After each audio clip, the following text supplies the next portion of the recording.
Hello and welcome to yet another special episode of iBuzz. In today's episode, we will discuss men's role in classical dance, followed by a movie review on East is East. Classical dance, a style popular for its pirouettes, little bells, and costumes, has historically been a performance art for men. However, post-independence, women moved it from a patriarchal space, transforming it into an inclusive dance form for both genders. To discuss men's role in classical dance performance, we are joined by Asfandyar Khattak, who is a professional dancer and a moves artist. Asfand, welcome to the show.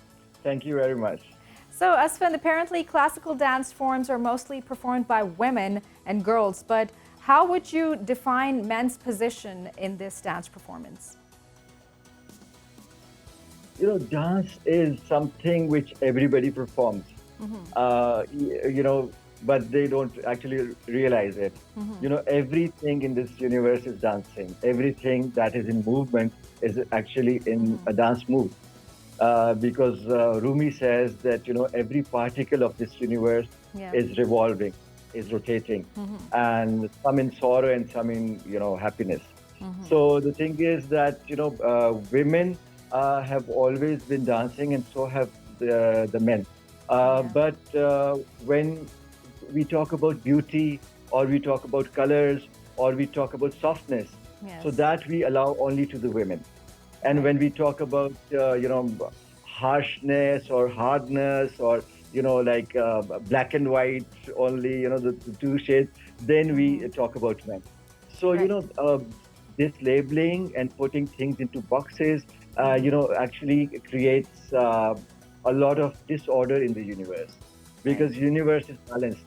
And once we try to break the rules of the universe and make our own rules, which are not in harmony with nature, then we put boundaries for people that, okay, you are a man, so you're not supposed to do this. You're a girl, you're not supposed to do this.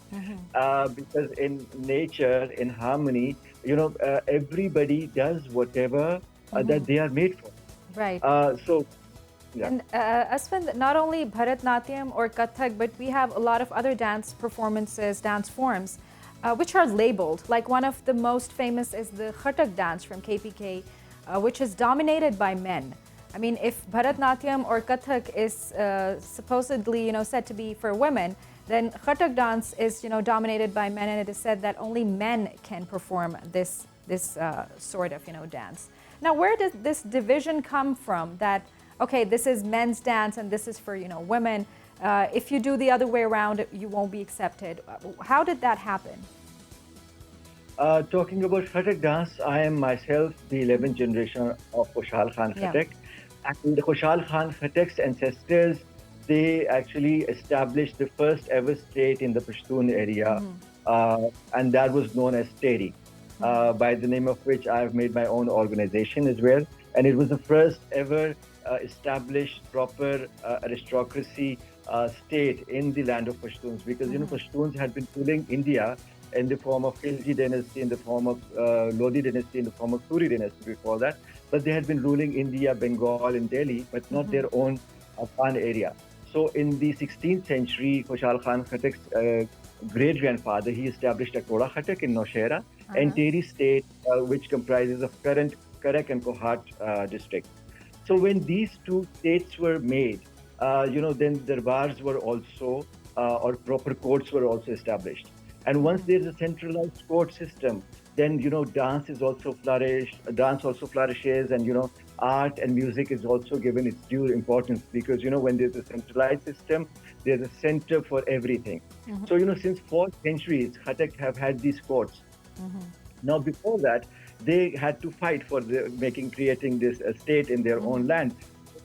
Khattak is a tribe which has fought all its neighboring tribes, including non-Pashtuns also, like the Awans, Indo-speaking, especially the Yusufzais. So when the Khattaks used to fight, they were, using their swords. But when there were no fights, they used to practice through Khattak dance. And still, after 4 centuries, you see swords in Khattak dance. So it was basically a martial exercise just to keep fit. A war dance that we usually call it. Yes. Exactly.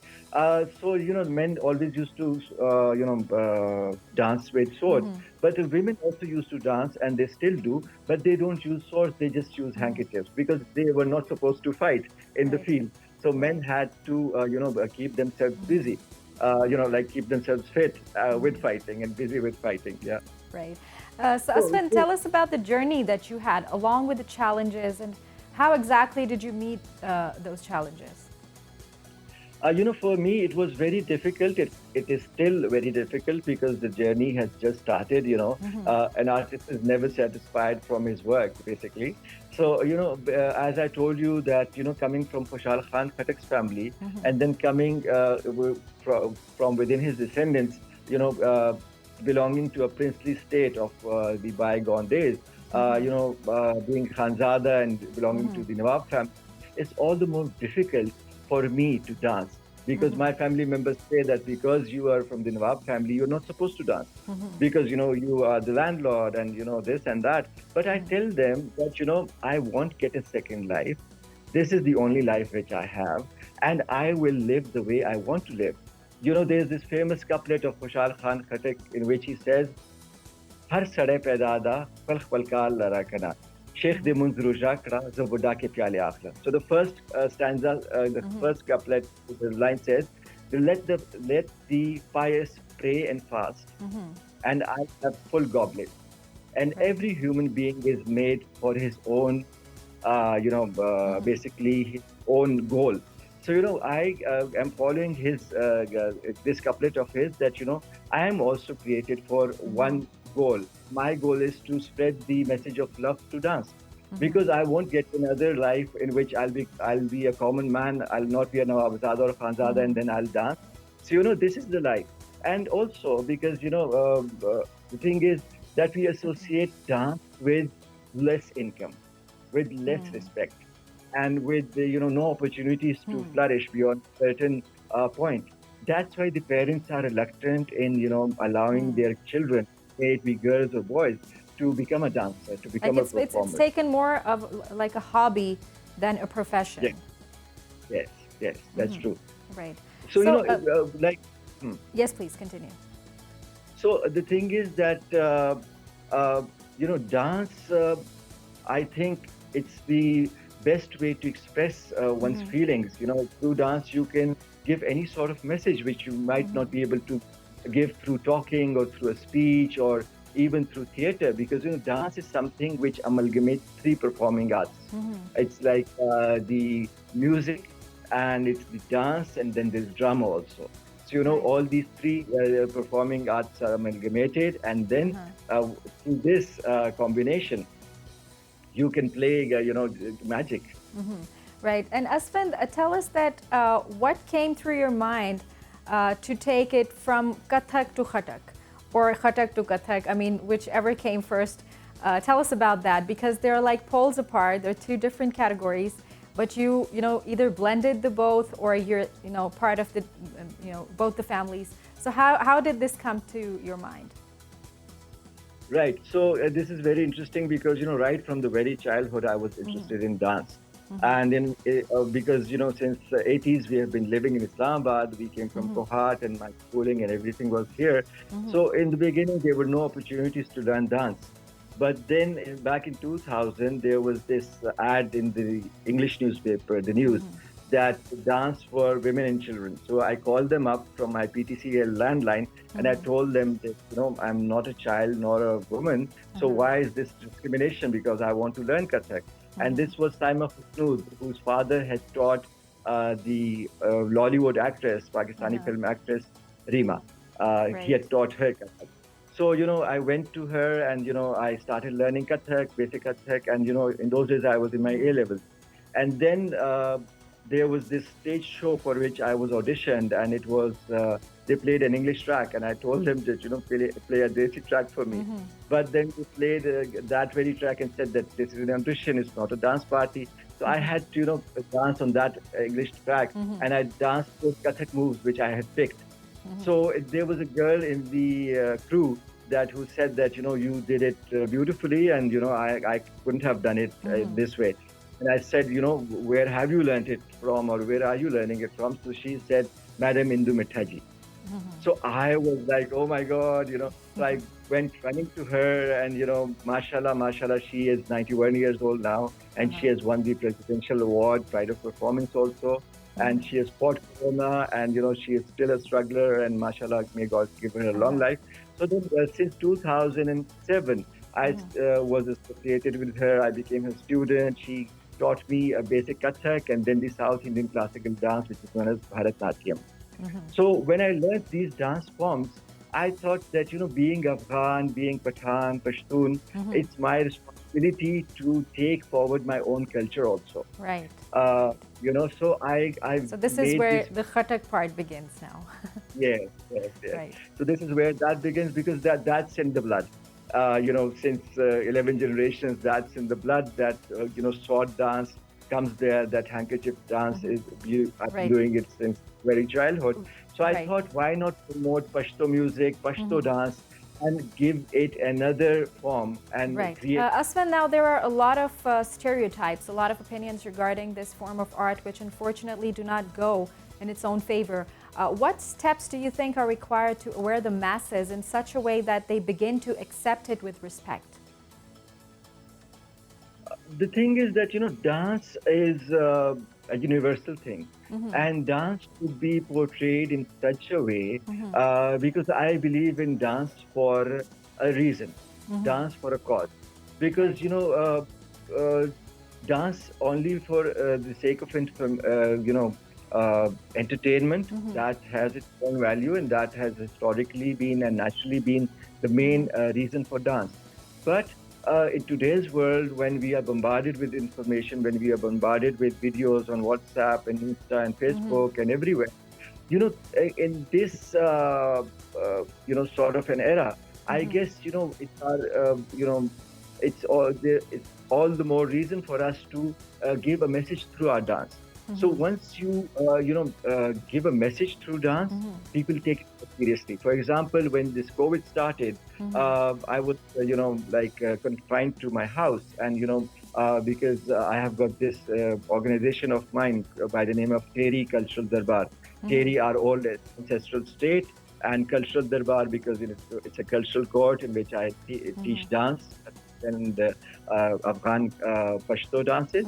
So when Corona started, I couldn't invite people or my students to my house because the family members were scared that, God forbid, they might catch Corona. So what I did was I started teaching dance online. And there's this web-based platform called Pomegranate Garden Dance, through which I started teaching dance.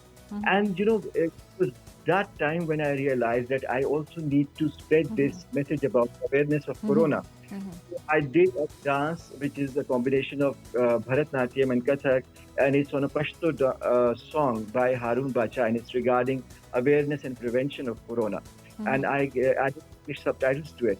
So, it wasn't only for entertainment's sake, but also some, exposure or some message it through was for the cause as well. It's the cause as well, basically. Right. So, and Asfan, what do you think is the future of a male Kathak/classic dancer, especially when we talk about the region that we're living in? Where do you see this boat going exclusively in Southeast Asia? Now, before Corona, before COVID, I was limited to Pindi and Islamabad. Like all my students, came from Pindi, Islamabad, or from Peshawar, where I could easily commute. But after giving lectures online through Zoom, I realized that my students are from as diverse geographic region, from New Zealand till Alaska. There's no time boundary. There's no limitation that, I can't join this class because of this time boundary. And people sitting from their own places are learning dance. So, this Corona has also given us a lot of opportunities because we have got this amazing magical thing called internet. So, I guess that, now there are more opportunities, more platforms for the dancers, no matter which genre or which type. And especially for Kathak and for Khattak, there are a lot of is because, people go for uniqueness. People go for something new. People go for something which is innovative. And through this Khattak and Kathak combination, it's liked in Afghanistan also because, Khattak is very important tribe for them because their national poet is Khushal Khan Khattak, my great-grandfather. So I was invited specially to Kabul and I performed there in Kabul, in Mazar-e-Sharif. Then wherever there's Pashtun diaspora, like for example in Malaysia, I performed it twice. And, I've got invitations from Dubai also and also from the West because, there's a lot of Pashtun diaspora in those areas. There's that niche market, of course. But when I do, so, the Indian subcontinent is also covered and Bengal and, because Kathak, now let me tell something to you in detail. Kathak, which we see today, is not how it began. Kathak began as a folk. These Kathak, because Katha is from the Hindi Sanskrit word Katha, which means a story. So Kathak is someone a story. And these Kathak were actually storytellers who used to move from to another. From so this means that there is a lot of hope for the newcomers who want to become classical dancers. Yes, definitely. Definitely. Right. Asfand, thank you very much. It was great, talking to you. Thank you very much indeed. Thank you very much for inviting me and pleasure talking to you. That was Asfandyar with his thoughts on men's role in classical dance. We will be right back after a quick short break with a movie review. Stay tuned to find out.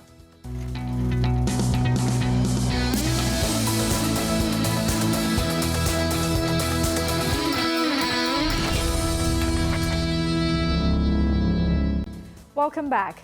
Today, we will be reviewing the movie East is East. George Khan, a Pakistani, is married to Ella Khan, a quintessential British woman. He faces a constant battle to inculcate in his 6 children the traditional Pakistani Muslim values. This 1999 release became a popular sensation among the Southeast Asians in England as the story depicted lives of many living there. To review the movie, we have presenter Andy Bungay. Andy, thank you very much for joining us.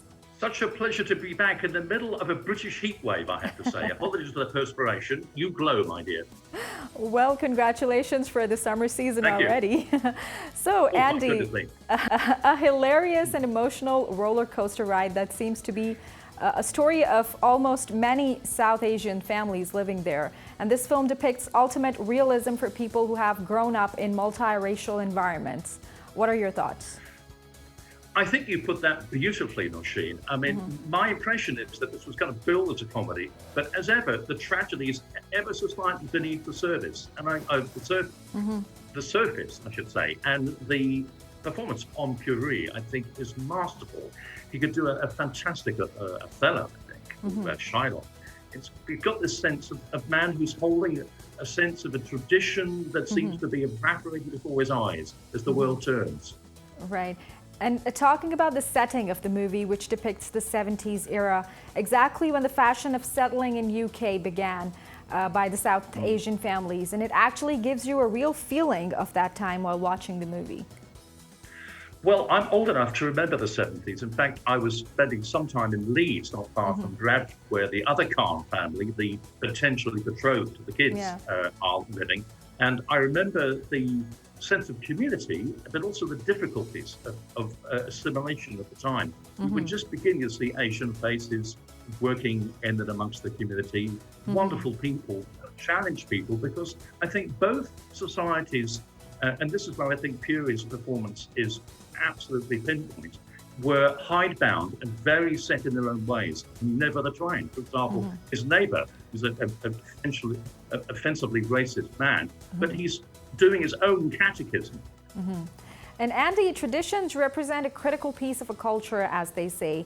So hence a small movie, but an absorbing one. And do you think it's still relatable to date when we talk about the traditions being followed in that region of the world? Well, interestingly, the play on which this was based is being revived, and it's going to hit the National Theatre in London in, I think, October, November of this year. It's going back to the Birmingham Repertory Centre, again, another major Asian cultural centre in the UK. Clearly, it still resonates with the population because some of these problems are intergenerational. I have a theory about this, that the let's face it, abuse in modern parlance that's at the center of this almost freezes time. So if issues aren't dealt with in a societal-wide way sufficiently, these pieces remain all the more relevant, potentially all the more healing as means to understanding.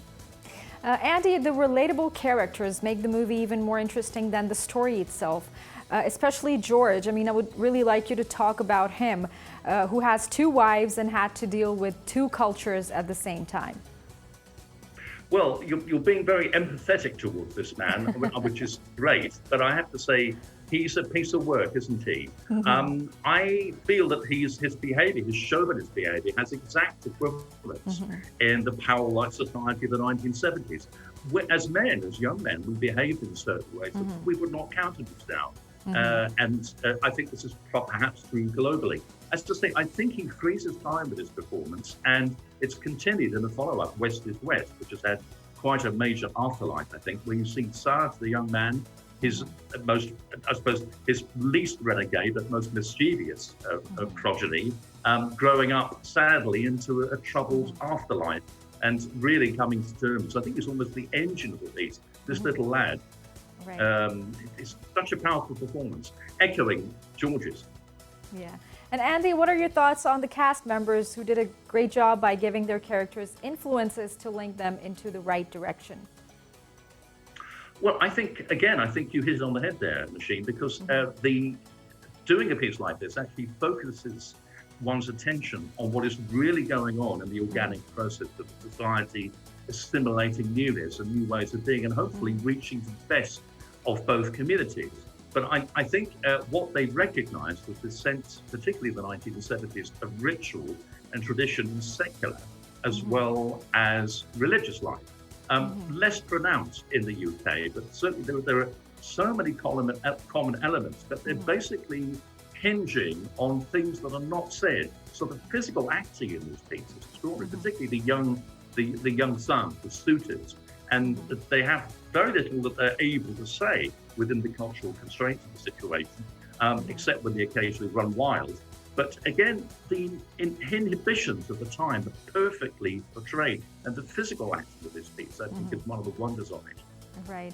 Andy, the movie received a lot of backlash as well from surprisingly the same community it was made for. Still, it managed to win a few awards. But why do you think that people felt attacked while watching this movie? I mean, a lot of people who are living in the UK. What is the reason for, not feeling so good about the movie? Well, I think the key to this may be that the writer says it's autobiographical. His dad, although clearly not George, also owned a fish and chip shop, which is a pretty iconic, and these days, niche, almost gentrified thing to do in the UK. Manchester itself has also become quite gentrified.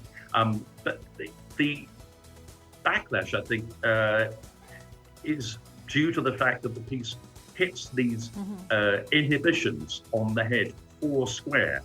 Iob himself said it was, I think, by implication, so powerful that he very nearly didn't write it, and he very nearly didn't have the courage to become an actor, producer, scriptwriter, which he still is, living in Spain now, I believe.